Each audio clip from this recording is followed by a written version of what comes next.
ஈஸியான சூப்பரான Arabian style மந்தி பிரியாணி செய்யலாம் வாங்க.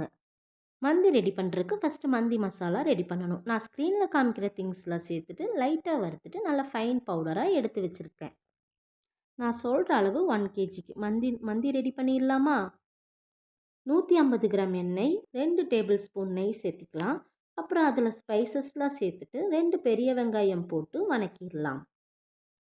4 பச்சை மிளகா, 10 பல் பூண்டு போட்டு வணக்கி விட்டுடலாம்.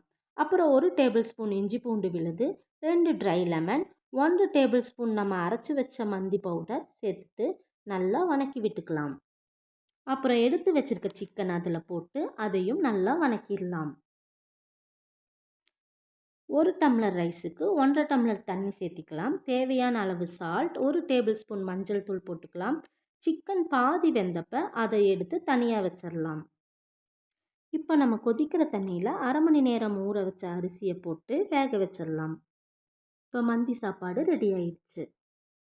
அரைச்ச மந்தி மசாலா கூட 2 table spoon chilli powder, salt, 1 lemon சேர்த்து மிக்ஸ் பண்ணிக்கலாம். மிக்ஸ் பண்ணதை சிக்கன் மேலே தடவி 1/2 அன் ஹவர் மேரினேட் பண்ணி வச்சிடலாம். அப்புறம் அதை தவாவில் விட்டு ஃப்ரை பண்ணிக்கலாம். ஒரு சின்ன கேப்பில் திராட்சை முந்திரியை ஃப்ரை பண்ணிக்கலாம். அது கூடயே ஆனியனையும் டீப் ஃப்ரை பண்ணிக்கலாம். நம்ம மந்தி பிரியாணியில் ஃப்ரை பண்ணி வச்சதை மலைச்சாரல் மாதிரி தூவி விட்டுடலாம். சிக்கனையும் அதில் வச்சு தம் போட்டு மூடி விட்டோம்னா சூப்பர் டேஸ்டி அரேபியன் மந்தி பிரியாணி ரெடி. இப்படி செஞ்சு சாப்பிட்டு பார்த்துட்டு எப்படி இருக்குன்னு கமெண்ட்டில் சொல்லுங்கள்.